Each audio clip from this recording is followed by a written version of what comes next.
Most people think that you get rich by building the next big app. The truth is the boring businesses that have been creating millionaires for decades.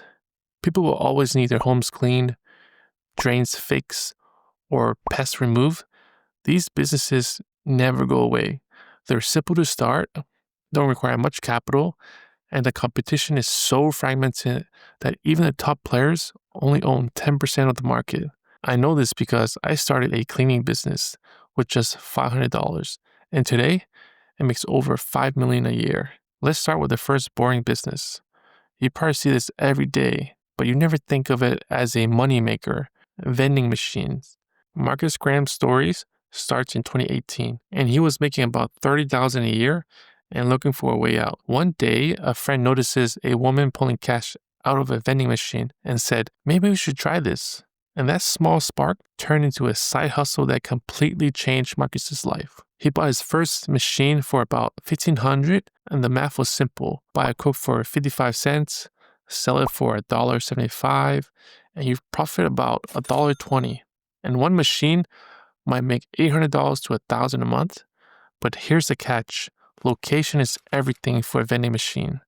A bad spot and your machine eats dust, and a good spot becomes a cash cow. Marcus started with just one machine and then slowly added more across Baltimore, Philly, DC, and Detroit. And he scaled to 21 machines, generating over $300,000 a year. And by 2022, his company hit $500,000 in revenue. Now he's aiming for $1 million. And here's the best part. Marcus doesn't even stock his own machines anymore. He hires staff to handle the work, and he focuses on growth. By the way, if you're getting value from these videos, hit the like button so more people can see this, and let's jump back into it. Here's the real lesson. Vending machines aren't new, and the idea isn't flashy. It's very straightforward business, but the competition makes it really tough to break in. Vending machines can absolutely become $1 million business, but this is my honest take. It's very competitive, and the margins are razor thin. And personally, I wouldn't recommend starting one today. Boring businesses like this prove one thing: the right market, right systems, and great execution, a $1,500 machine can change your life. Vending machines aren't the only boring business hiding in plain sight. The next one, you probably drive by them every single week without even noticing. Here's the crazy part. According to the International Car Wash Association, Americans wash their car over 2 billion times a year. So that's $15 billion industry, and it's growing every year. Behind the spinning brushes is a money machine. This business model generates serious cash. A modern express car wash can cost $2 to $3 million to build, but once it's up and running, it can generate hundreds of thousands, even millions in annual revenue. The margins gets even better when they switch to a subscription model. You might have this yourself: unlimited washes for $29.99 a month, and that turns a one-time $10 customer into a recurring, predictable cash flow. Of course, there are risks. Building one requires a lot of capital. Location is everything. A wash on a busy street is like a cash cow, but a bad location can kill the business. And then there's the weather too. Long winters, rainy seasons can make this business really bad. But the key is this: car washes are a fragmented industry. What do I mean when I say fragmented? I mean it's owned by a lot of moms and pops, and the biggest players only own a small part of the market. This means there's opportunity in everywhere for someone who's willing to buy car washes to grow. And once these are built, it's semi-passive. There is staff, and operations are automated, and customers keep coming back and back. So, is a car wash a good, boring business? The answer is yes. But here's my take. I won't build one from scratch. The smarter way is to buy a proven car wash on a busy street. There's way less risk, and you have customers already coming in. Car washes are capital heavy, but HVAC is a different type of boring business. It doesn't take millions to start, and yet the demand is massive and recurring. So nobody gets excited about air conditioners, but it's one of the most profitable boring businesses in America. Think about it. If your air conditioner goes out in the middle of summer or your heat fails in the middle of winter, you're not going to shop around. You're calling the first company that shows up. And this is why HVAC businesses are in need and it helps you get rich. The HVAC industry in the US is massive.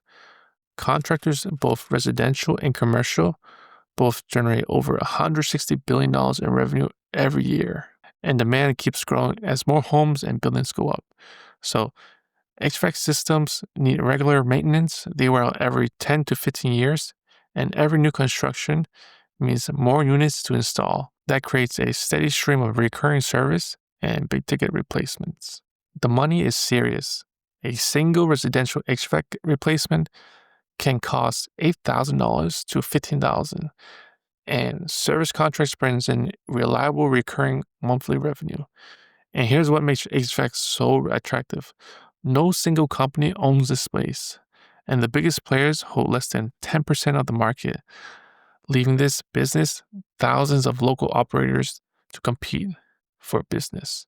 So that means that you have plenty of businesses that you can buy to scale or consolidate, and that won't be a problem. Is HVAC a good business? Absolutely. But here's my take.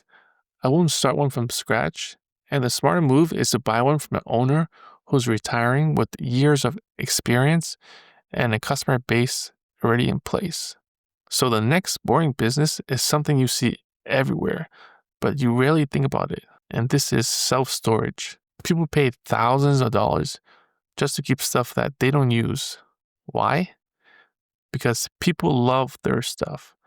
When they move, when they downsize, or when you run out of space at home, they rent storage. And here's the thing.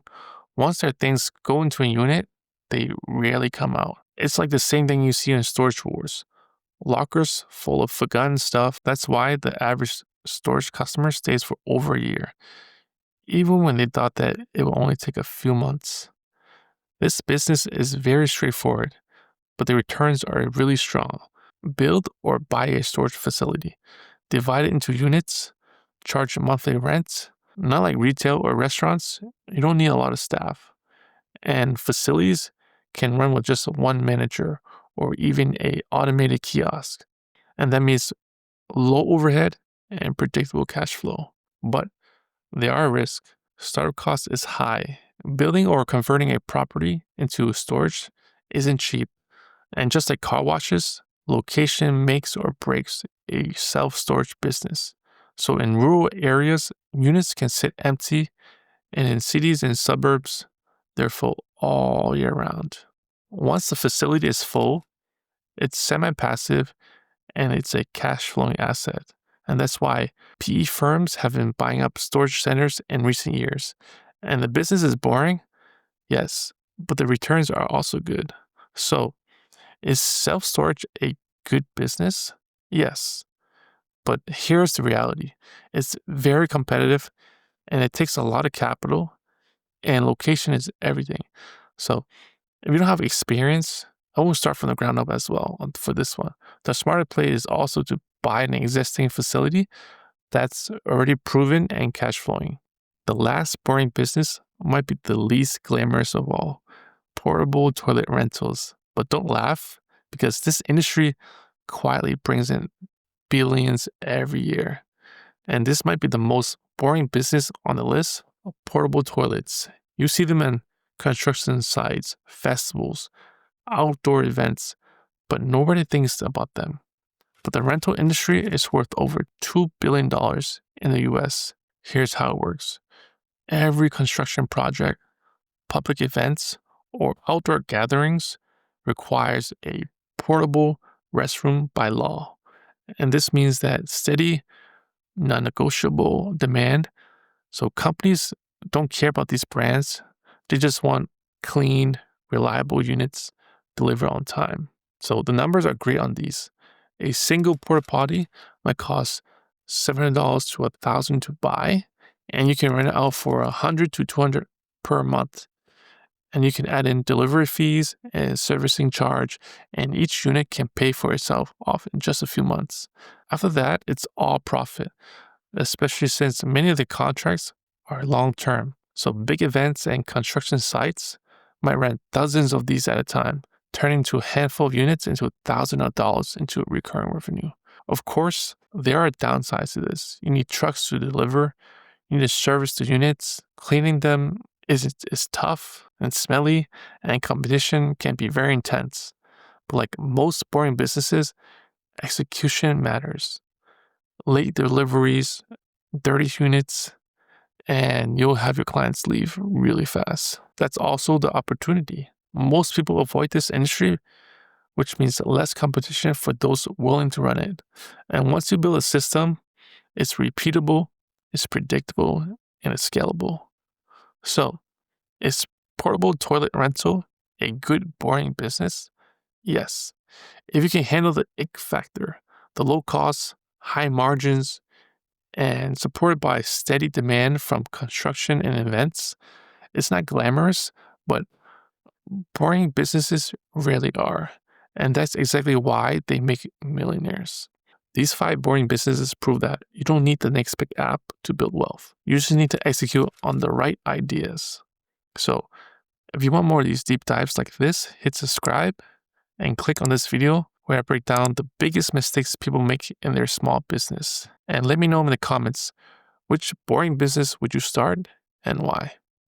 Peace.